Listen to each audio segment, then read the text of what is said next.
Hi, welcome to the Neal's Homestead, and in this video we went to the sawmill where our logs were taken. We've been listening to all your comments. Thank you for all of them. They've been very informative. We decided to call the forester for our area, and when I talked to him, I didn't really feel like I gained all that much information or that much of a direction to go with things. Thank you for calling the Missouri Department of Conservation's Philly office. Someone doesn't do a survey and then they cross the property line, the reason why you would do that is to prevent a situation where they cut trees on your property. It's a good practice. I don't think it's something that's legally mandated, but I would consider it to be a good practice. Like if you're doing logging, do you need to inform your neighbors that you're going to be logging? No, I mean, okay, unless, not for any legal reason, unless you're using their property. If they're just doing it all entirely on their property, You don't have then to. it's a good neighborly thing to do, but there's nothing to require them to do that. Another question is, they've cut across the stream. Very much is dependent on how large of a stream and that kind of stuff. Normally, in the state of Missouri, for the most part, there aren't, on private property, there's not a lot of laws mandating, unless it's like a very large navigable river. Now, I mean, obviously, if it's on your property, then, that just becomes a trespass and timber theft issue at that point. In terms of crossing a creek, once again, it's one of those things where maybe you ought not be doing it, but there's probably nothing, at least I'm aware of. To be honest with you, I don't know, I can say they probably should have done a survey before, but, in terms of, who would have to pay for that and that kind of stuff, I don't know the answer to that. Cutting trees that are clearly on your property, it totally depends on the situation of whether, it's intentional in terms of how things go, whether they're cutting your trees on purpose and they know that it's on your property. That's kind of wading beyond the territory, more legal territory than what I'm comfortable wading into too much.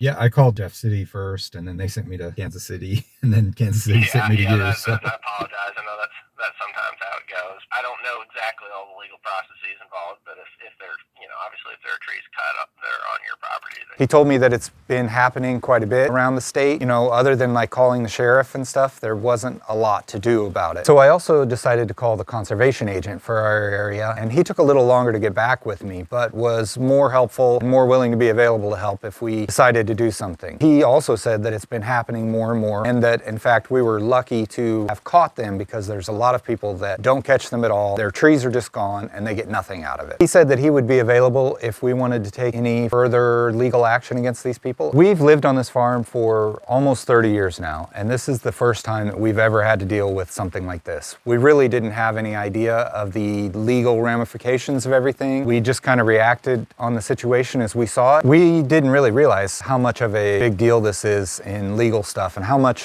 surrounding law there is regarding this. That there's like triple stumpage in Missouri, that there's all these different things, and that this is a big problem, and that going after people whenever they cut logs on somebody else's property might be the right thing to do. Looking at our neighbor's situation and what they have going on too, we thought that maybe the most peaceful way and the best way to do it would be just to split up the money, and that way it would kind of be over and done with, and we didn't have to drag the law into this and courts and everything else. Listening to all your comments, one of the things that we also decided to do was go to the sawmill where our logs were going so that we could check and make sure that we got the proper and full price for our logs. We thought this was probably the best way to make sure that we were getting a fair shake on the amount of money that we had agreed to. We've talked to a couple different police officers as well, and that's one thing that they said was that once we made a deal with them, then that changed the whole situation and made it very different. They had cut down 8 trees, and we wanted to check with the owner of the mill to make sure that he thought that the amount of wood that they had brought in was consistent with 8 trees worth of wood. He said that he thought it was. He knows both us and he knows the people that sold the logs. It was quite interesting. In fact, one of the trees that they had cut down for us was not a good log. It had a condition called shake, which I'd never heard of. Certain things can happen, such as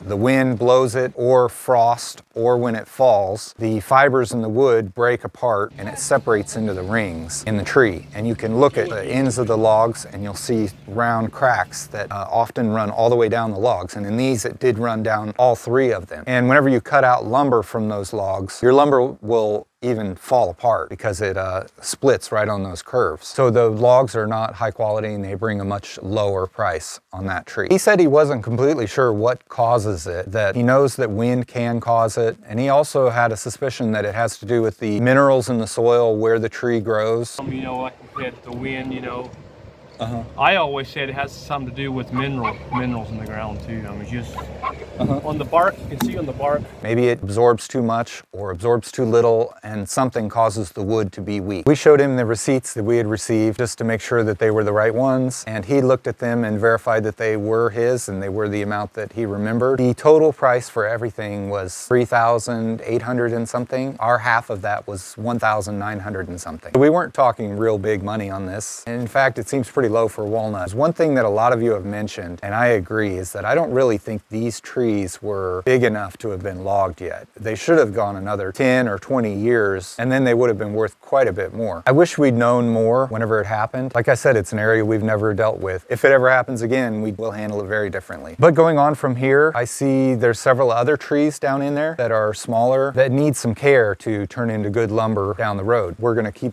a close eye on that area, make sure nobody steals anything from us in the future, and we'll make those trees worth some money somewhere down the road. So we started this YouTube channel with the hope of sharing our homestead experience and the things that we've learned over the years with you guys, but we feel that very often we're learning more from you and from the comments than we're able to share in our videos. We really appreciate that. Please keep it up. So that's it for today. Thank you for watching, and we'll see you all next time.